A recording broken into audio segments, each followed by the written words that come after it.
Hey guys, and welcome back to some more Assetto Corsa online racing. This time doing a spot of DTM at none other than the NÜRBURGRING GP circuit. And you join me now at the start of quali. Still quite a long way to go, 33 minutes left on the clock, so we've still got plenty of the session left. Anyway, now coming onto my fourth lap of quali, chasing my fellow Alfa Romeo around the long left-hander of turn 2, until some idiot comes back onto the track right in the way of traffic and ruins my lap. So that's just great. Anyway, now skipping ahead to my fastest lap of the session, coming round at turn 12 on lap 12, about 11 minutes left of qualifying, so I left it a bit late, but better late than never, as we come into the chicane, braking at the 150 metre board, maybe a bit too cautious coming into the chicane looking back, but anyway, still 3 tenths up on my fastest time as we come towards turn 15, the final corner at the NÜRBURGRING GP circuit, this long right-hander. Now back onto the pit straight, trying to make full use of the track, into 4th gear, 4 tenths up on my fastest lap as we come towards the start line once again with a 2 minute 14.760, my fastest lap of the entire session. Anyway, now coming on to my next lap, my 13th lap of the session. The checkered flag's already fallen, and this was a pretty bizarre occurrence to say the least. 2 cars going backwards around the final sector.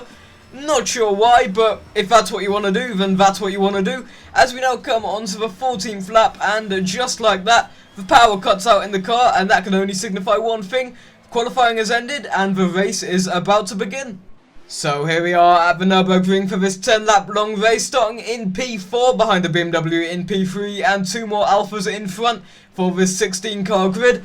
As the lights are about to go out, and we are underway for this 10 lap race, and we get a fantastic start, hugging against the wall and taking P2 straight away on the main straight as we now come towards turn 1. Want to play it quite cautiously into turn 1 because you see how many people dive bomb into this sharp right-hander.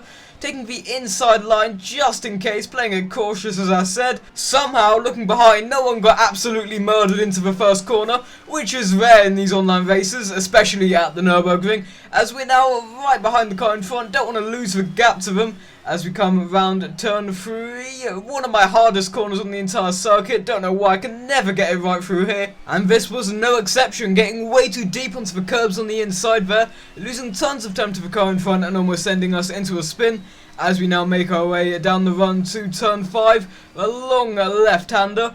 Now coming into the braking zone, nice and gentle through there. Now we really need to pick up the pace of the car behind, much closer than before, and we're losing tons of time to the car in front as we come out of turn 6 and approach the long run to turn 7.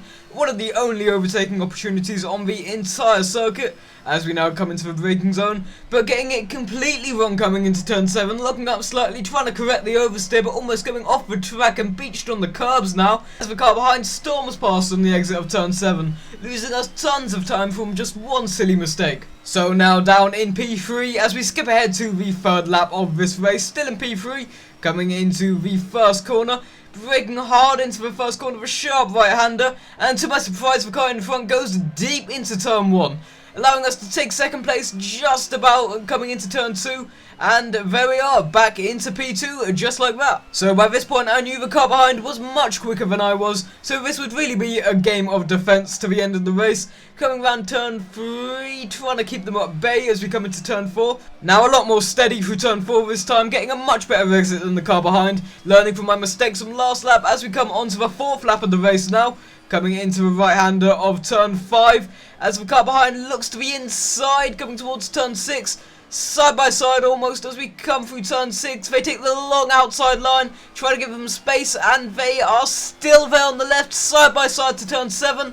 Let's see if we can fight them back, but it doesn't look like that's possible. Trying to go to the inside, but they just about get the move done. Or I say just about, they got that done pretty easily, to be honest. I didn't put up much of a challenge because I knew they were much quicker than I was. But there we go, back into P3. Now coming through the Michael Schumacher S, not quite flat out in these old DTM cars, especially compared to the F1 cars last week at the Eiffel Grand Prix. As we now skip ahead slightly to the end of the lap, coming into the chicane, braking at the 150 metre board once again, and I noticed the car in front was pretty slow through the chicane, so I thought that could probably be a potential overtake later on. Now coming into the final corner of the lap, incredibly important to get a good run through here to set you up nicely onto a long pit straight. staying right behind the car in front, trying to get into the slipstream, trying to get any advantage I can to get any closer. Coming on to lap 5 of 10 now, halfway through the race, as we come towards turn 1, trying to go for a dive bomb down the inside, looking up massively coming into turn 1, trying to make a move but going incredibly deep, just could not get that car slowed down in time. And by this point, coming on to lap 6, I knew there was probably no point trying to overtake the car in front, because I just couldn't get anywhere close to them. So coming through turn 6 now, one thing I also realised is that dive bomb really put a massive toll on my gearbox. So by this point I was being incredibly cautious changing gears, making sure my left foot was firmly on the clutch every single time when changing a gear. And now coming into turn 7, and as you can see on the little damage model in the bottom left hand corner, my gearbox was on its last legs. It would not last long, and of course eventually the inevitable happened, trying to get into 6th gear on the approach to turn 1, and my gearbox just lost the will to live, so retreating back into the pit lane, and surprisingly still in 3rd position. I'm not sure where 4th was, but I'm not complaining. It will be a podium for me as we now come on to the final lap of the race. Now rounding lap 10 of 10 to finish the race in P3. Very happy with that result, could have been a lot worse, and surprisingly the car behind was half a minute back, and that's including the pit stop. So I really didn't have anything to worry about on the final couple laps of the race, and looking back I really wish I didn't do that, because that completely destroyed the engine and I couldn't do any donuts. So there you go, that was a 10 lap 90s DTM race at the Nürburgring GP circuit. If you enjoyed it, please let me know in the comment section below. But anyway guys, I hope you enjoyed this video. If you did, be sure to subscribe, comment, share, and I'll be back in the next video. See ya!